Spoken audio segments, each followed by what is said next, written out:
வணக்கம் நேயர்களே, இன்னைக்கு நம்ம கூட யார் இருக்காருன்னு பார்த்தீங்கன்னா காப்பாக்கா கட்சியின் பொதுச் செயலாளரான திரு பிசி அனதா இருக்க போற அவரோட சிறிய நேர்காணல பார்க்க போறோம். சார், வர மார்ச் 28 உங்க கட்சி தலைவர் வந்து மாநாடு அறிவிச்சிருக்காரு. இந்த மாநாடு சார்பா நீங்க உங்க தொண்டர்கள் கிட்ட சொல்ல விரும்புவது என்ன சார்?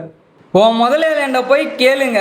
மார்ச் 28 லீவ் வேணும், கொடுக்கலையா உன் சம்பளமும் வேணாம், உன் போனஸும் வேணாம், உன் வேலையும் வேணான்னு விட்டுட்டு தளபதி மூஞ்ச பார்க்கறது கிளம்பி வாங்கயா. சார், நடக்க போற சட்டமன்ற தேர்தலில் சுமாரா நீங்க எத்தனை தொகுதி சார் ஜெயிப்பீங்க? யோ 284 தொகுதியிலையும் நாங்க சார், உங்க கட்சியின் கொள்கை தலைவர்களை பத்தி ஓரிரு வார்த்தைகள் உங்க தொடர்பாக சொல்லுங்க சார். யோ எனக்கு கொள்கை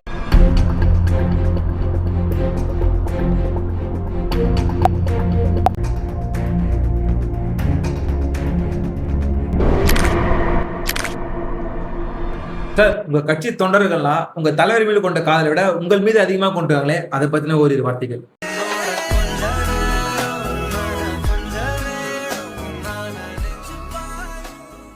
சார், உங்க ஸ்மைல் ரொம்ப கியூட்டா இருக்கு. உங்க கட்சி வேலைப்பாடுகள்ல நீங்க ரொம்ப கஷ்டம் நினைக்கிறது என்ன சார்? சார், கட்சியில எனக்கு ஏகப்பட்ட கஷ்டம் இருக்கு சார். ஏய் சுரேஷ், சேர் ஏன் தூக்குற? கீழே வை. என்ன காரணம்? கீழே வை. யோ, அவங்க 2 பேரும் இட்டுன்னு போறதா ஏன் கஷ்டம்?